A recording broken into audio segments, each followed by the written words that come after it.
کتاب الکلی‌های گمنام، فصل 8، خطاب به زنان. به جز چند مورد استثنایی، کتاب ما تا اینجا فقط راجع به مردها صحبت کرده است.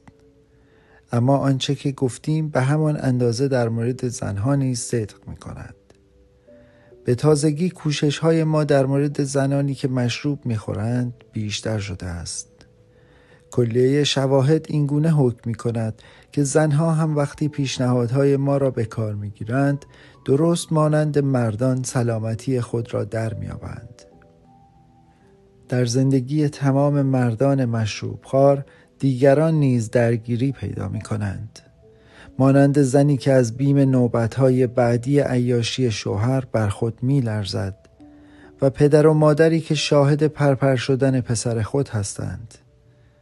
در میان ما زنان، خویشان و دوستانی هستند که اکنون دیگر مشکلاتشان حل شده است و همینطور هستند آنهایی که راه حل خشنود کننده‌ای پیدا نکردند. در اینجا ما از زنان الکلی‌های گمنام می‌خواهیم که روی سخن خود را متوجه همسران مردانی که زیاد مشروب می‌خورند بکنند.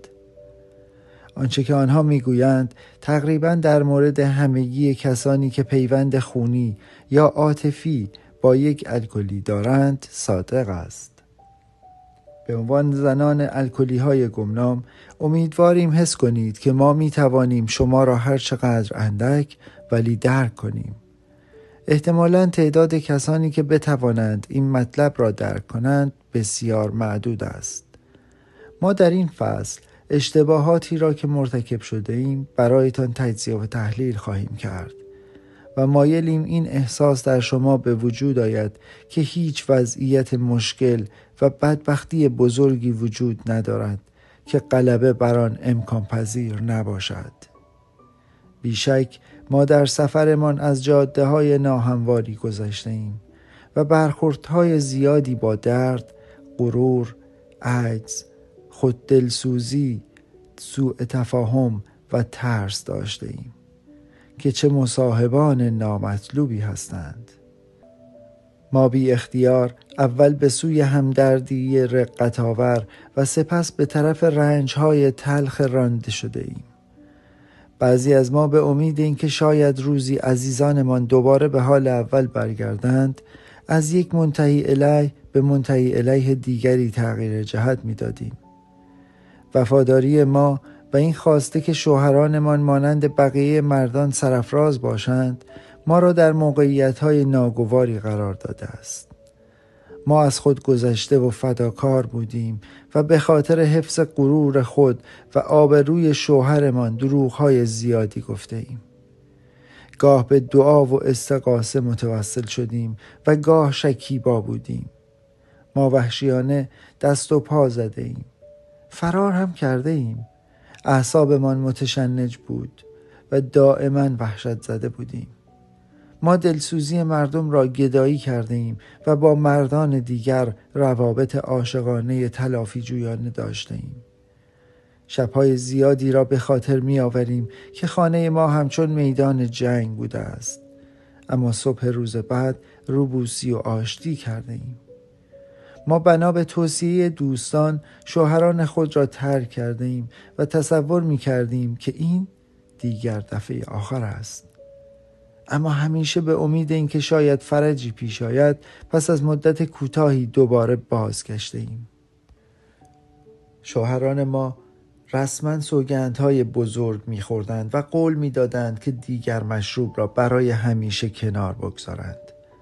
و در حالی که هیچ کس دیگر یا نمیخواست یا نمیتوانست حرفای آنها را باور کند ما آن را باور میکردیم. اما همان داستان پس از چند روز یا هفته یا ماه دوباره تکرار میشد. ما به ندرت دوستانمان را به خانه خود دعوت میکردیم زیرا هرگز نمیدانستیم مرد خانه چه وقت و با چه حالی به خانه برمیگردد. ما قادر به جوابگویی به تعهدات اجتماعی خود نبودیم و به مرور زندگیمان به انزوا کشیده شد.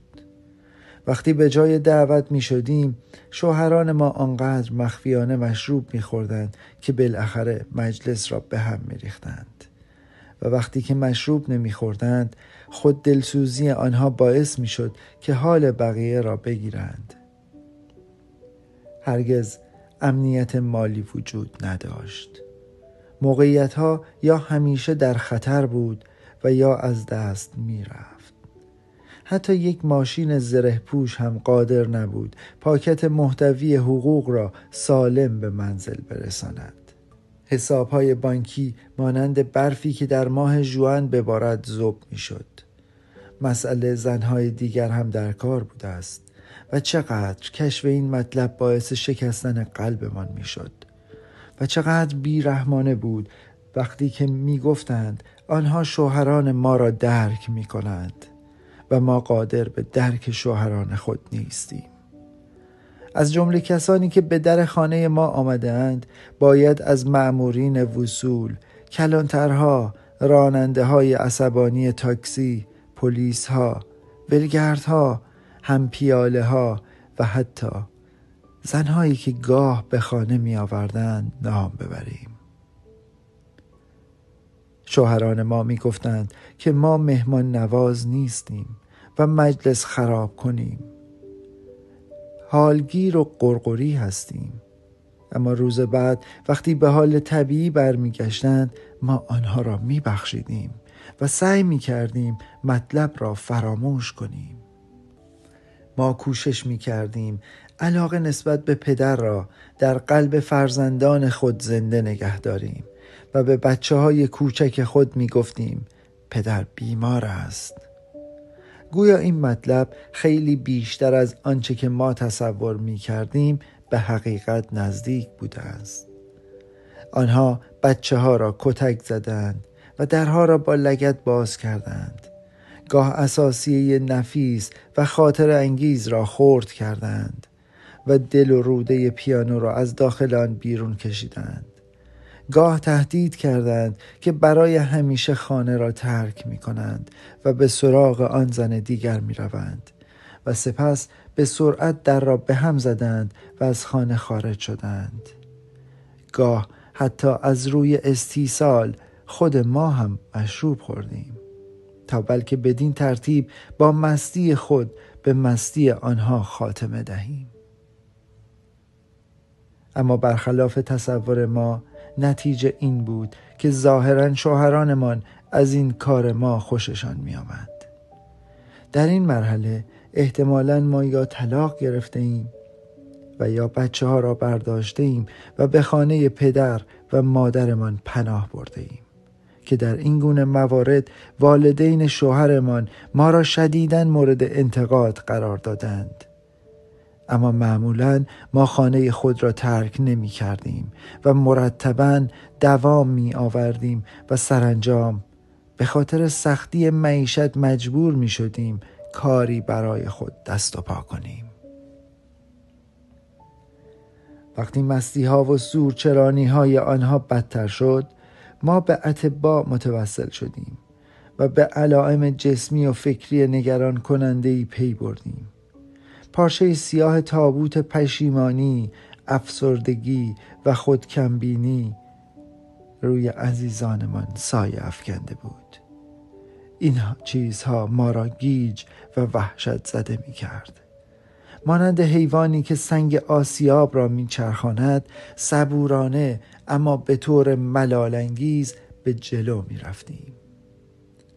هر بار که برای رسیدن به یک وضعیت ثابت تقلا کردیم به جایی نرسیدیم و دوباره فرسوده و ناتوان به جای اول بازگشتیم.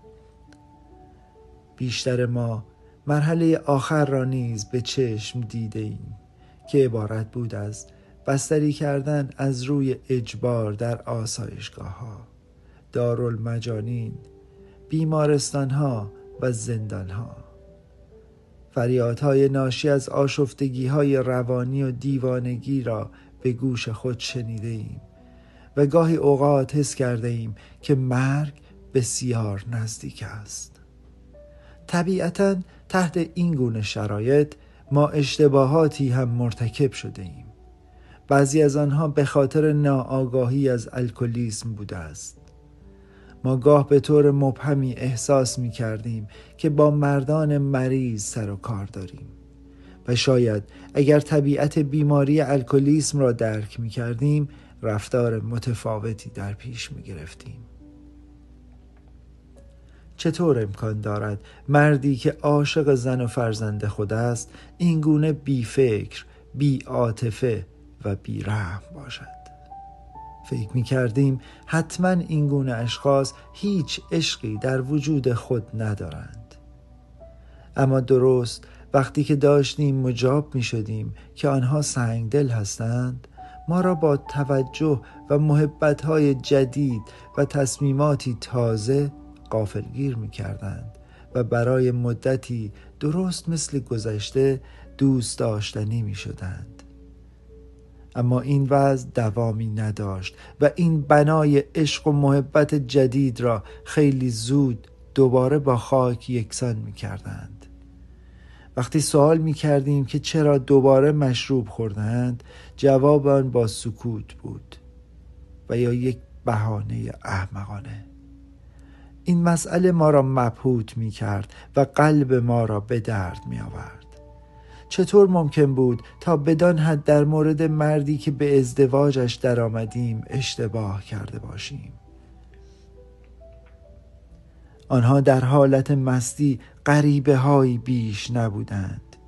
گاه آنقدر غیر قابل دسترس می شدند که گویی دیوار غیر قابل نفوذی به دور آنها کشیدند. آنها حتی اگر به خانواده خود هم علاقه‌ای ندارند، چطور می توانند تا بدان حد در مورد شخص خود نابینا باشند؟ بر سر قوه قضاوت، قدرت تشخیص و قدرت اراده آنها چه آمده است؟ چرا متوجه نمی شوند که مشروب باعث نابودی آنها شده است؟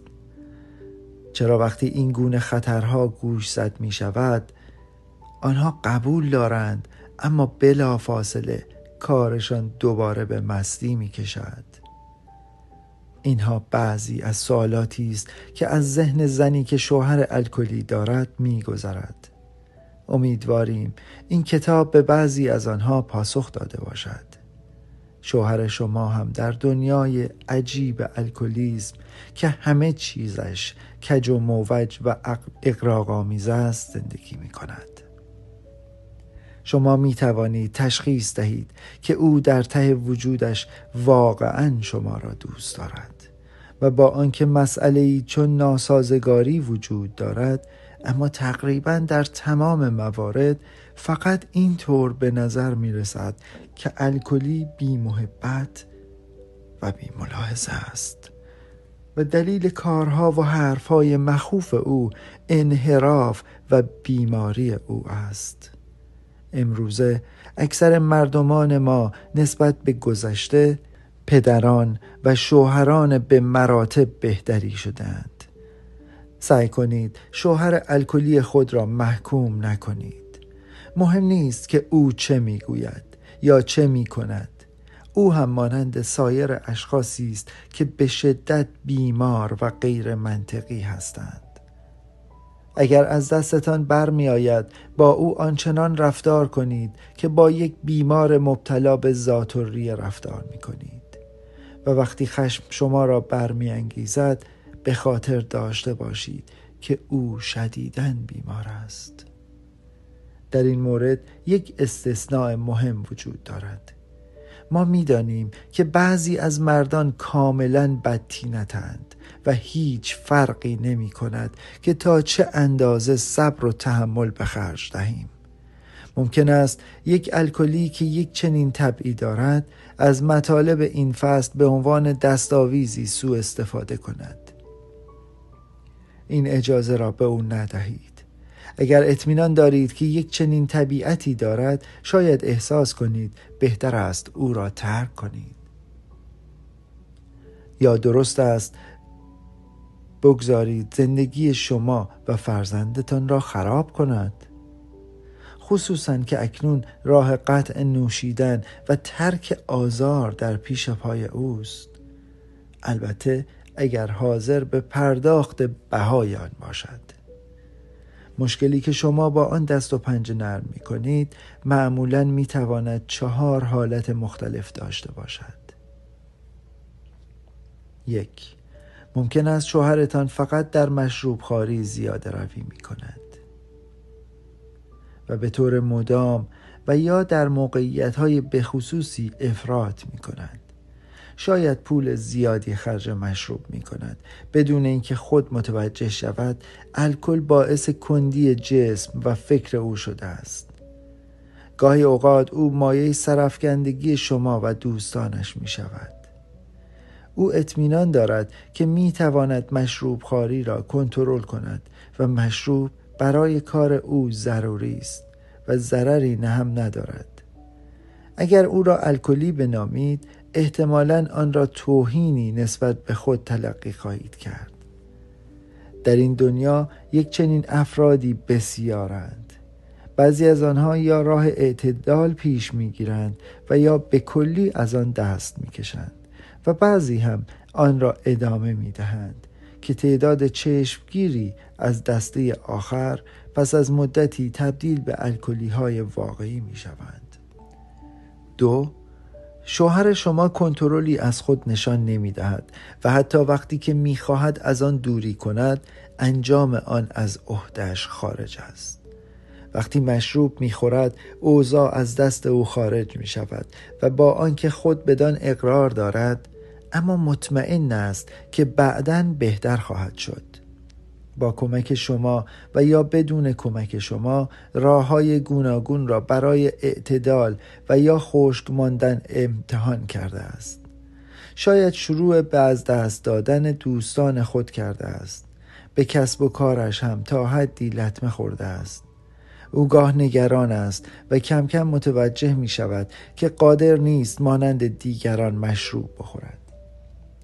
گاه برای تسکین حالت عصبی خود مشروب را از صبح شروع می کند و تمام روز آن را ادامه می دهد. بعد از هر مشروب خواری مفصل احساس پشیمانی می کند و به شما می گوید که می خواهد از این کار دست بردارد. اما بعد از آنکه حالش بهتر شد و مجال پیدا کرد دوباره به این فکر می افتد که چگونه مرتبه بعدی راهی برای اعتدال پیدا کند.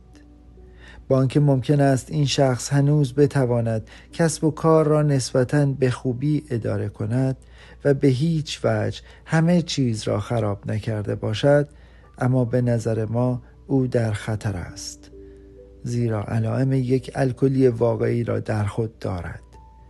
ما در میان خود ضرب المثلی داریم که در مورد او صادق است.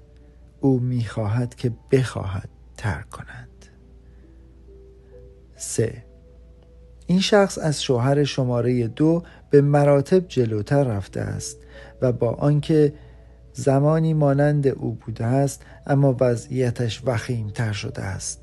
او دوستان خود را از دست داده است. خانه‌اش در حال از هم پاشیدگی است و قدرت نگه داشتن هیچ شغل و سمتی را ندارد. شاید نیاز به آوردن دکتری بر بالین او پیدا شده و سفر به بیمارستان و تیمارستان هم آغاز شده است.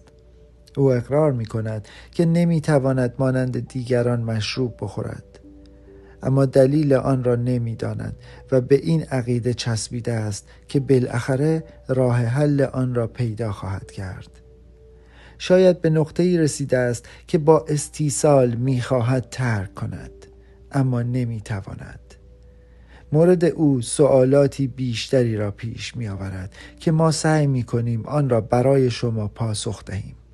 برای این چنین افرادی امید فراوان وجود دارد. 4. ممکن است شوهر شما جز آن دست از افرادی باشد که شما کاملا از او قطع امید کردید. او مرتب از بیمارستانی به بیمارستان دیگر برده شده است. او پرخاشجو و به طور مسلم در حالت مستی دیوانه به نظر می رسد. گاه به مجرد مرخصی از بیمارستان در راه خانه مشروب خواری را از سر می گیرد. شاید به حالت دلریوم ترمنز هم رسیده باشد. ممکن است پزشکان با ناامیدی سری تکان دهند و بگویند بهتر است او را تحویل تیمارستان دهید. شاید هم تا به حال او را اجباراً تحویل داده باشید، اما تصویر او شاید آنقدرها هم که به نظر می رسد تیره نباشد. بسیاری از شوهران ما هم تا همان حد آب از سرشان گذشته بود، اما بهبود یافتند. بگذارید به سراغ شوهر شماره 1 برگردیم. با آنکه ممکن است عجیب به نظر رسد، اما معمولاً کنار آمدن با آن دسته بسیار مشکل است. او از مشروب خواری لذت میبرد و مشروب به تخیلات او جنبش و هیجان میدهد. پای بساط مشروب احساس نزدیکی و محبت بیشتری نسبت به دوستان خود دارد. شاید اگر زیاده روی نکند، خود شما هم از مشروب خوردن با او لذت ببرید. شما شبهای خوش زیادی را به خاطر دارید که در کنار او و مقابل شومینه خود به مشروب خوردن و گپ زدن پرداخته اید. ممکن است هر دوی شما به مهمانی علاقه‌مند باشید که اگر جای مشروب در آن خالی باشد خشک و بیروح خواهد بود. ما هم از این گونه شبها داشته ایم و از آن لذتها برده ایم. ما می دانیم که مشروب مجلس را گرم می کند. حتی بعضی از ما فکر می کنیم مشروب برای کسی که بتواند از آن معقولانه استفاده کند مزایایی هم دارد. اولین شرط موفقیت این است که هرگز عصبانی نشوید و حتی در مواقعی که شوهرتان غیر قابل تحمل است و شما مجبور به ترک موقعیت او هستید، اگر برایتان ممکن است سعی کنید بدون بغض و کینه این کار را انجام دهید. صبوری و خوشرویی بسیار مهم و لازم است. ایده بعدی ما این است که هرگز نباید در مورد مشروب خواری او برایش تعیین تکلیف کنید. زیرا اگر فکر کند که شما ضد حال و قرقری هستید، ممکن است شانس موفقیت در کمک به او به 0 برسد و او هم به عنوان بهانه‌ای برای مشروب خواری بیشتر از آن استفاده کند. او به شما میگوید او را درک نمی کنید و شاید اوضاع به اینجا ختم شود که باید شبها را تنها سپری کنید. او ممکن است به خاطر تسلای خود به دنبال شخص دیگری بگردد که همیشه هم این شخص یک مرد نخواهد بود.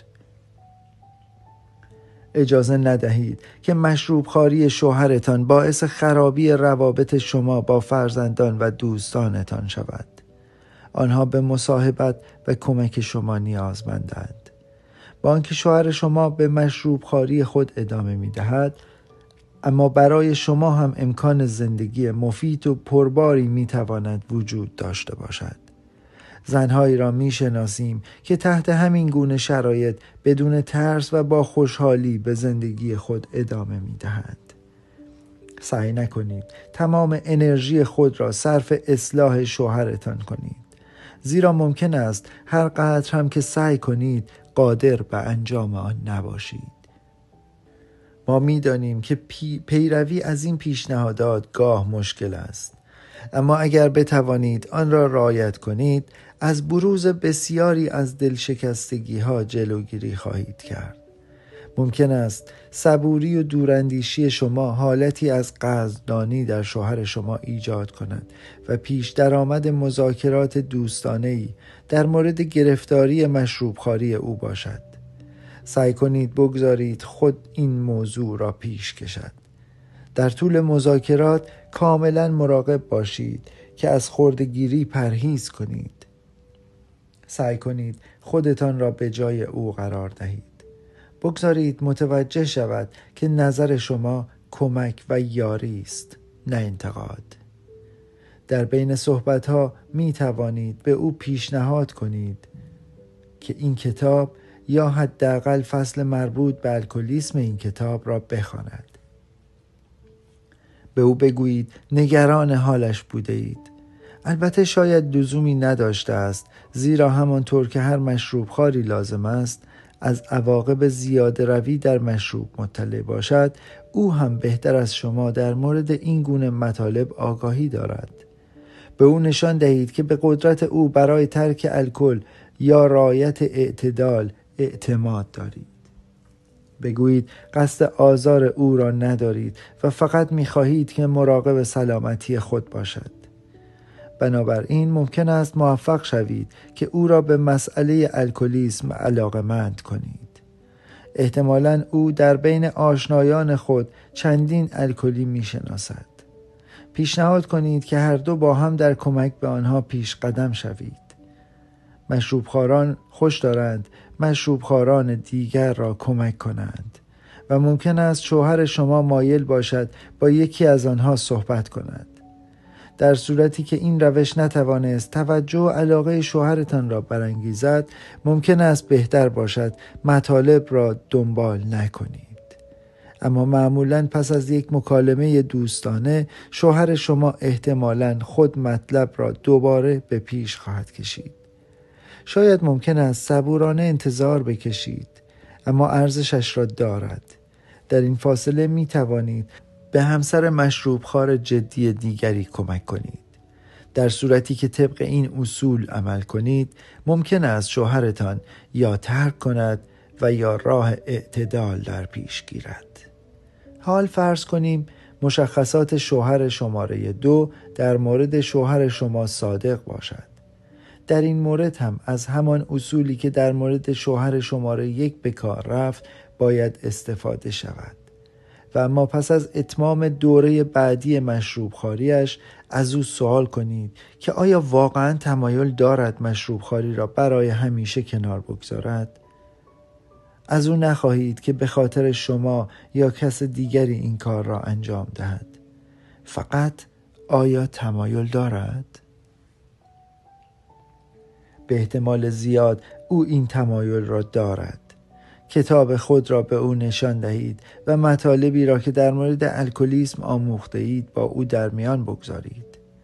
برایش توضیح دهید که نویسندگان کتاب الکلی هستند و مطلب را درک می کنند. بعضی از داستانهای جالبی را که خوانده اید برایش تعریف کنید و اگر فکر می کنید که ممکن است راه علاجی روحانی کتاب باعث رمیدن او شود، از او بخواهید نگاهی به فصل مربوط به الکلیسم بیندازد. احتمال دارد که علاقه کافی برای ادامه کار در او پیدا شود. در صورتی که حرارت و شوقی در خود داشته باشد، همکاری شما برایش بسیار مهم خواهد بود. اگر چندان مشتاق نیست و یا فکر می کند که او یک الکلی نیست، به شما پیشنهاد می کنیم که او را به حال خود رها کنید و در مورد دنبال کردن برنامه ما اصراری نکنید. بذر این برنامه در مغز او کاشته شده است و او در حال حاضر می داند هزاران الکلی که درست مانند خود او هستند بهبودی یافتند. اما هنگامی که مشروب خورده است، این مطلب را به او گوشزد نکنید، زیرا ممکن است باعث خشم او شود. به احتمال فراوان دیر یا زود او را دوباره مشغول خواندن این کتاب پیدا خواهید کرد، اما باید منتظر شوید تا لغزش‌های مکررش او را متقاعد کند که باید دست به کار شود. هرچه شما بیشتر او را به عجله وادارید، بیشتر بهبودیش به تأخیر خواهد افتاد. در صورتی که شوهر شما شماره 3 است، شما شانس آورده اید و اگر اطمینان دارید مایل به ترک است، مانند کسی که چاه نفت پیدا کرده است، با یک جلد از این کتاب به سراغ او بروید. ممکن است در اشتیاق شما سهیم نشود، اما با اطمینان می توان گفت که کتاب را خواهد خواند و ممکن است به یک بار مجذوب این برنامه شود و اگر هم نشود انتظار شما طولانی نخواهد بود. باز هم یادآوری می کنیم که شما نباید به او فشاری بیاورید. بگذارید خودش تصمیم بگیرد. در طول دوره‌های مشروبخواری با گشاده رویی کنار او باشید. در مورد حالات او و این کتاب فقط در مواقعی صحبت کنید که او خود مسئله را پیش کشیده است.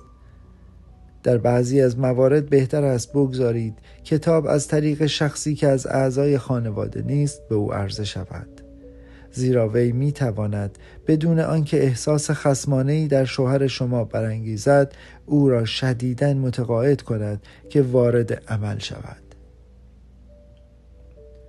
اگر شوهر شما دارای رفتاری نرمال باشد، شانس موفقیت در این مرحله بسیار زیاد است. ممکن است فکر کنید برای کسانی که در دسته 4 طبقه بندی شدند اصلاً نباید امیدی باشد، اما اینطور نیست. بسیاری از الکلی‌های گمنام از همین دسته بودند و با آنکه همگی مردم از آنها دست کشیده بودند و شکست آنها قطعی به نظر می رسید، اکثر آنها بهبودی پابرجا و فوق‌العاده‌ای پیدا کردند. استثناءاتی هم وجود دارد. برخی از مردها آنچنان توسط الکل تضعیف می شوند که دیگر قادر به ترک نیستند. گاه در بعضی از موارد الکلیسم با اختلالات دیگری در هم می آمیزد و پیچیده تر می شود. یک طبیب یا روانپزشک خوب می تواند به شما بگوید که آیا این پیچیدگی ها جدی هستند یا خیر. به هر حال سعی کنید شوهرتان این کتاب را بخواند. ممکن است واکنش مشتاقانه ای از خود نشان دهد. اگر در بیمارستانی بستری است، اما می تواند شما و طبیب معالج خود را قانع کند که از صمیم قلب تصمیم گرفته است، اجازه امتحان روش ما را به او بدهید. مگر اینکه از نظر طبیب حالت روانی او بسیار غیر طبیعی و خطرناک باشد. ما این پیشنهاد را با اطمینان ارائه می دهیم، زیرا سالهاست که مشغول کار با الکلی هایی هستیم که در بیمارستان ها بستری هستند.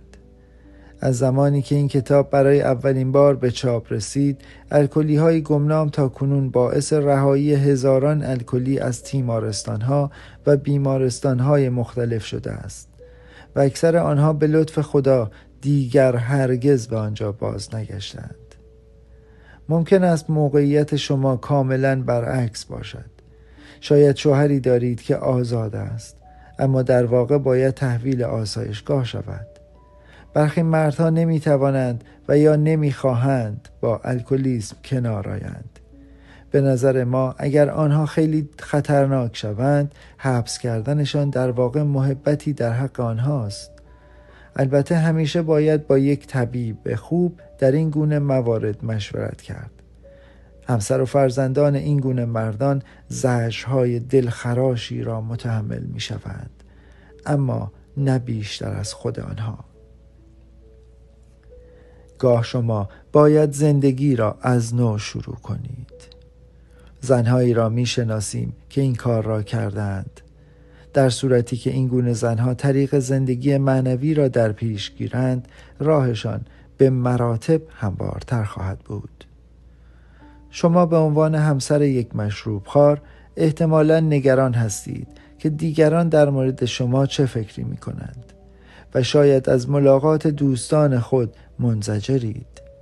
شما به مرور بیشتر و بیشتر در لاک خود فرو می روید و تصور می کنید همه راجع به شرایط موجود در خانه شما حرف می زنند. شما از به میان آوردن موضوعات مربوط به مشروب خواری حتی با پدر و مادر خود اجتناب می کنید.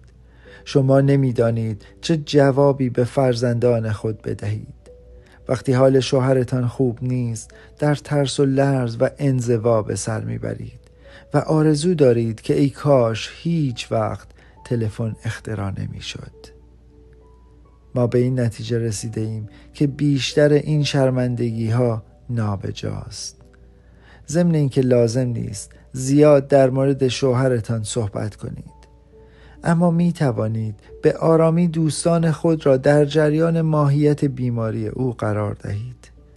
فقط مراقب باشید که باعث توهین و خجالت شوهر خود نشوید. وقتی بتوانید با احتیاط برای این گونه افراد تشریح کنید که شوهرتان یک فرد بیمار است، جو جدیدی به وجود می آید و دیواری که بین شما و دوستانتان برپا شده است با رشد درک و همدردی در آنها از میان می رود. حساسیت درونی شما برطرف می شود. شما دیگر از بابت شوهرتان به عنوان یک ضعیف النفس نیازی به عذرخواهی ندارید. او هر چیزی می تواند باشد جز ضعیف النفس. شهامت جدید، خوشرویی و از دست دادن حساسیت درونی که داشتید باعث می شود که در زندگی اجتماعیتان شگفتی‌هایی پدید آید. همین اصول در برخورد با فرزندانتان هم باید مراعات شود و اگر واقعا نیازی به حمایت آنها در مقابل پدرشان وجود ندارد، بهتر است به هنگام مشروب خواری پدر در مشاجرات او و فرزندانتان بی‌طرف بمانید. انرژی خود را بیشتر صرف حسن تفاهم همگانی کنید. بدین ترتیب تنش‌های وحشتناکی که در خانه هر مشروب خواری مشکل آفرین حاکم است کاسته می شود. شما کراراً در مواقعی که شوهرتان مست بوده است حس کرده اید که مجبورید به دوستان و کارفرمای او بگویید که بیمار است. سعی کنید از جواب دادن به این گونه سوالات تا حد امکان اجتناب کنید و بگذارید شوهرتان خود جوابگو باشد. تمایل شما برای در امان نگه داشتن شوهرتان نباید باعث دروغگویی شما به مردم شود. آنها حق دارند بدانند که او کجاست و چه می کند. این مطلب را وقتی که هوشیار است و روحیه خوبی دارد با او در میان بگذارید و از او سوال کنید که اگر باز هم شما را در چنان موقعیتی قرار دهد تکلیف شما چیست؟ اما مراقب باشید که راجع به دفعه قبل از خود خشمی نشان ندهید. ترس وحشتناک دیگری هم وجود دارد. شما ممکن است ترس این را داشته باشید که مبادا شوهرتان شغل خود را از دست بدهد و آبروریزی و بیپولی گریبان شما و فرزندانتان را بگیرد. این تجربه ممکن است به سراغ شما هم بیاید و ممکن است تا اکنون چندین بار برایتان اتفاق هم افتاده باشد. به هر صورت اگر دوباره برایتان اتفاق افتاد، سعی کنید به چشم دیگری به آن نگاه کنید. زیرا این اتفاق ممکن است در رحمت را بگشاید. این موضوع ممکن است شوهرتان را متقاعد کند که به قطع دائمی نوشیدن تمایل پیدا کند. حال دیگر شما می دانید که او اگر بخواهد می تواند ترک کند. این بدبختی ظاهری برای ما نعمتی شده است و مسیری را به روی ما گشوده که از طریق آن توانسته ایم به کشف خدا نائل شویم. قبلا در جای دیگر خاطر نشان کردیم که زندگی اگر در یک روال روحانی دنبال شود، عاقبت به مراتب بهتری خواهد داشت و اگر خداوند قدرت حل معمای کهنه الکلیسم را دارد، مسلماً قادر به رفع گرفتاری شما نیز هست. ما زنان متوجه شدیم که ما هم مانند دیگران به غرور، افاده و خود دلسوزی و همه آن چیزهایی که در ساختمان یک شخص خودمحور به کار رفته است مبتلا بوده ایم و ما در ورای خودخواهی و ناصداقتی قرار نگرفته ایم. پس از آنکه شوهران ما اصول روحانی را در زندگی خود به کار گرفتند، ما هم به مرور متوجه شدیم که مایلیم همان راه را دنبال کنیم. در ابتدا بعضی از ما فکر نمی کردیم به یک چنین کمکی نیاز داشته باشیم و در این فکر بودیم که ما روی هم رفته همسران نسبتاً خوبی بوده ایم و اگر شوهرانمان دست از مشروب خواری برمی داشتند می توانستیم بهتر هم باشیم. ما فکر می کردیم بهتر از آنیم که نیازی به خدا داشته باشیم. اما این ایده احمقانه بیش نبود. اکنون سعی ما در آن است که در تمام موارد زندگی خود اصول روحانی را به کار بریم و پس از به کار گرفتن آن متوجه می شویم که گرفتاری ما را هم حل کرده است. رهایی از ترس و دلواپسی و احساسات دردآلود بسیار فوق‌العاده است. به شما توصیه می کنیم برنامه ما را آزمایش کنید، زیرا هیچ چیز به اندازه یک موضع فکری از ریشه تغییر یافته از جانب شما به حال شوهرتان مفید نخواهد بود که خدا راه آن را به شما نشان خواهد داد. اگر برایتان میسر است سعی کنید با شوهرتان همکاری و همراهی کنید. اگر شما و شوهرتان راه حلی برای مشکل مشروب خواری پیدا کنید، البته که بسیار خوشحال می شوید. ولی تمام مشکلات به یک بار حل نخواهد شد.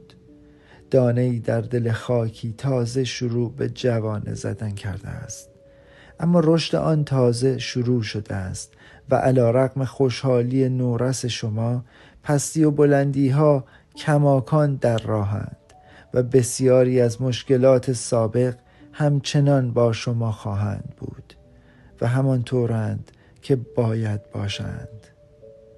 خلوص نیت و ایمان شما و شوهرتان به معرض آزمایش گذارده خواهد شد. شما بهتر است این تمرینات را قسمتی از برنامه آموزشی خود به حساب آورید، زیرا بدین ترتیب شما خواهید آموخت که چگونه زندگی کنید. با آنکه شما اشتباهاتی خواهید کرد، اما اگر جدی باشید، نه تنها این اشتباهات شما را پایین نمی کشد، بلکه برعکس به سرمایه شما بدل می شود. وقتی بر مشکلات خود غلبه کردید، زندگی بهتری پدیدار خواهد شد.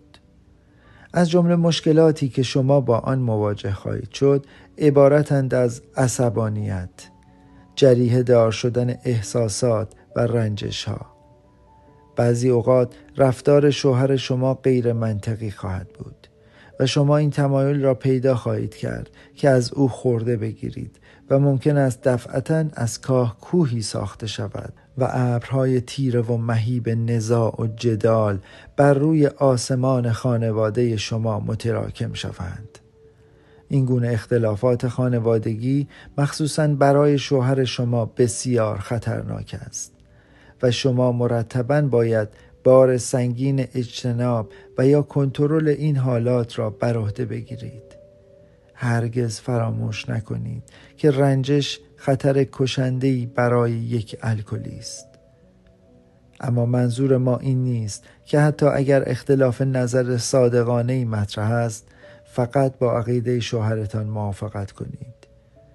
شما باید مراقب باشید که تا با حالتی انتقادی و رنجش‌آلود عدم موافقت خود را بیان نکنید. شما و شوهرتان متوجه خواهید شد که رفع شر از گرفتاری‌های اساسی به مراتب آسان‌تر از گرفتاری‌های جزئی است. دفعه بعد وقتی بحث بین شما و شوهرتان بالا می‌گیرد، مسئله هر چه که باشد، هر یک از شما باید با افتخار سعی کند با خوشرویی پیش قدم شود و بگوید موضوع داره جدی میشه. عذر میخوام که باعث به هم ریختن آرامشت شدم. بهتره بعداً راجع به این موضوع صحبت کنیم. اگر شوهرتان هم با یک روال روحانی زندگی کند، او هم به نوبه خود تمام نیرویش را برای اجتناب از اختلافات و مشاجره به کار خواهد برد. شوهرتان می‌داند که تنها ترک مشروب کافی نیست و او بیشتر از آن به شما مدیون است. او مایل به جبران گذشته است، اما شما نباید انتظار زیادی داشته باشید. طرز فکر و رفتار او حاصل سالها عادت است. شعارهای ما عبارتند از صبر، تحمل، درک و عشق.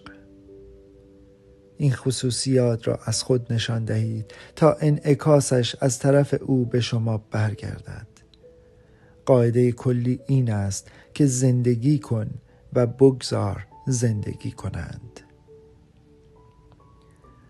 اگر هر دوی شما نشان دهید که تمایل به اصلاح نواقص خود دارید، در آن صورت دیگر لازم نیست همدیگر را مورد انتقاد قرار دهیم. ما زنها تصویر به خصوصی از مرد ایدئال در ذهن خود داریم و آرزو می کنیم که شوهرمان مردی از این نوع باشد. این موضوع بسیار طبیعی است که او روزی مشکل مشروب خواریش حل می شود و این احساس به ما دست می دهد که او اکنون به آن چیزی که ما در رویاهایمان به آن فکر می کردیم خواهد رسید. اما به احتمال زیاد این اتفاق نخواهد افتاد، زیرا شوهرتان هم مانند خود شما در آغاز مرحله رشد خود به سر می برد. پس صبور باشید. احساس دیگری که غالباً ما را به خود مشغول می سازد رنجش از این موضوع می باشد که چرا عشق و وفاداری ما نتوانسته است الکلیسم شوهرمان را مداوا کند. این ایده که مطالب یک کتاب و یا تلاش یک الکلی دیگر ظرف مدت چند هفته به ثمر می نشیند به مزاج ما خوش نمی آید. چرا که ما سالهاست وقت خود را صرف جنگیدن کرده ایم. در یک چنین لحظاتی ما فراموش می کنیم که الکلیسم یک بیماری است که ما هیچ قدرتی از خود برای غلبه بر آن نداشته ایم. شوهر شما اولین کسی خواهد بود که میگوید فداکاری و توجه شما او را به این نقطه رسانده که از یک تجربه روحانی برخوردار شود و اگر شما نبودید خیلی پیش از اینها او از بین رفته بود. وقتی افکار رنجش آلود به مغزتان راه پیدا می کند، یک لحظه تأمل کنید و سعی کنید با شمردن موهبت‌هایی که شامل حالتان گشته است شکرگزار باشید. به یاد داشته باشید که خانواده شما دوباره به هم پیوسته است و الکل دیگر موضوع گرفتاری شما نیست و شما و شوهرتان دست در دست یکدیگر به سوی آینده‌ای می روید که آن را در خواب هم ندیده اید. مشکل دیگری که همچنان وجود دارد این است که شما احتمالاً به خاطر توجهی که او به دیگران و مخصوصاً الکلی ها دارد احساس حسادت می کنید. شما مدت هاست که تشنه مصاحبت با او هستید، اما او حالا ساعتهای طولانی را صرف کمک به مردان دیگر و خانواده هایشان می کند. شما احساس می کنید که او اکنون باید از آن شما باشد، اما واقعیت این است که او باید برای حفظ هوشیاری خود به دیگران کمک کند و گاه ذوق و شوق او در این کار آنقدر است که باعث غفلت از شما می شود. ممکن است خانه شما از غریبه ها پر شود و امکان دارد شما از بعضی از آنها خوشتان نیاید. مشکلات آنها شوهرتان را عمیقاً به حرکت وامی دارد، اما در مورد شما اصلاً اینطور نیست. به نظر ما در صورتی که این مطلب را به رخش بکشید و توجه بیشتری برای خود طلب کنید، نتیجه زیاد خوبی نخواهد داشت و کور کردن ذوق او در مورد کمک به الکلی ها اشتباه بزرگی است. شما می بایستی به او ملحق شوید و تا آنجا که می توانید او را در انجام تلاش‌هایشان یاری دهید. پیشنهاد می کنیم که مقداری از توجه خود را معطوف همسران دوستان جدید الکلی شوهرتان کنید. آنها نیاز به مشاوره و محبت زنی با تجربیات شما دارند. به احتمال زیاد شما و شوهرتان مدتها منزوی بوده اید. مشروب خواری الکلی ها معمولاً باعث انزوای همسران آنها می شود. بنابراین شما هم به اندازه شوهرتان نیاز به علایقی جدید و دلایلی پر مفهوم برای زندگی دارید. اگر به جای گله‌گذاری همکاری کنید، خواهید دید که شوق بیش از حد او به مرور متعادل می شود و احساس مسئولیت جدیدی نسبت به دیگران در هر دوی شما بیدار خواهد شد. شما و شوهرتان بهتر است به جای فکر به چنگ آوردن چیزی از زندگی در فکر این باشید که چیزی به آن بیفزایید. اگر این کار را انجام دهید بدون شک زندگی شما بهتر خواهد شد. شما زندگی قدیم خود را رها خواهید کرد تا یک زندگی به مراتب بهتر از آن پیدا کنید. شاید شوهر شما در راه جدید خود شروع نسبتاً خوبی داشته باشد، اما در حالی که همه چیز به خوبی پیش می رود دوباره مست به خانه بازگردد و شما را بترساند. اگر اطمینان دارید که او واقعاً می خواهد مشروب خواری را کنار بگذارد، لازم نیست نگران باشید. با آنکه لغزش نکردن به مراتب بهتر است، اما بدان گونه که در مورد بسیاری از اعضای ما صدق می کند، در بعضی از شرایط اصلاً اتفاق بدی نیست. شوهر شما به فوریت متوجه می شود که اگر می خواهد زنده بماند باید فعالیت‌های روحانی خود را مجدداً 2 برابر کند. نیازی نیست شما در مورد کمبودهای روحانی او حرفی بزنید. او خود متوجه آن خواهد شد. به او روحیه دهید و از او بپرسید که چطور می توانید بیشتر به او کمک کنید.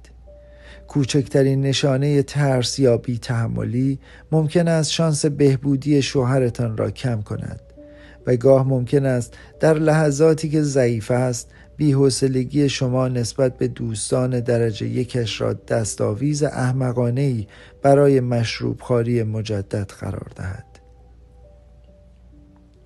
ما هرگز سعی نمی کنیم که به زندگی یک مرد ترتیبی دهیم تا از وسوسه در امان باشد.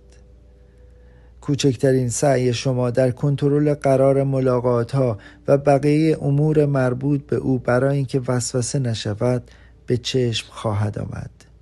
باید بگذارید حس کند که کاملا آزاد است و می تواند هر طور که میل دارد رفت و آمد کند. این بسیار مهم است. اگر دوباره مست کرد خود را مقصر ندانید. یا خداوند مشکل مشروب خواری او را برطرف کرده است و یا نکرده است. و اگر نکرده است بهتر است هرچه زودتر حقیقت قضیه روشن شود تا شما و شوهرتان بتوانید مجدداً به اصول اولیه و اساسی رجوع کنید و روی آنها به درستی کار کنید. در صورتی که مایلید این اتفاق دیگر تجدید نشود، این مشکل و بقیه مشکلات را یک جا و کاملاً به دست خدا بسپارید. ما متوجهیم که توصیه ها و راهنمایی های فراوانی به شما داده ایم. این ممکن است به نظر برسد که ما برای شما سخنرانی کرده ایم. اگر چنین است معذرت می خواهیم، زیرا ما هم از کسانی که برایمان سخنرانی می کنند خوشمان نمی آید. آنچه را که ما با شما در میان گذاشتیم بر پایه تجربه های ما استوار است و بعضی از آنان دردناک بوده است. ما این مطالب را اجباراً از راه مشکل آن آموختیم و از آن خاطر است که مشتاقیم شما آن را درک کنید تا بلکه از این گرفتاری های قابل پیشگیری اجتناب کنید. بنابراین خطاب به شمایی که ممکن است به زودی به ما بپیوندید میگوییم موفق باشید و خدا حافظتان باشد.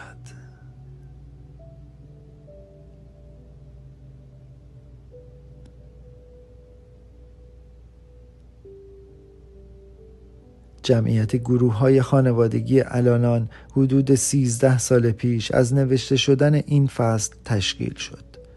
با آنکه این جمعیت از الکلی‌های گمنام به کلی جدا است، اما از اصول کلی AA به عنوان راهنمایی برای شوهران، زنان، خیشان، دوستان و سایر کسانی که به الکلی ها نزدیک هستند استفاده می کند. صفحاتی که مرور شد با آنکه فقط خطاب به زنها نوشته شده است، گرفتاری هایی را مشخص می کند که ممکن است این گونه افراد با آن روبرو باشند. گروه الاتین که برای فرزندان نوجوان الکلی ها تشکیل شده است نیز قسمتی از الانان می باشد. در صورتی که الانان در دفتر راهنمای تلفن شهر شما ثبت نشده است، شما می توانید برای دریافت اطلاعات بیشتر با دفتر خدمات جهانی گروه‌های خانوادگی الانان یا الاتین از طریق نامه تماس حاصل فرمایید.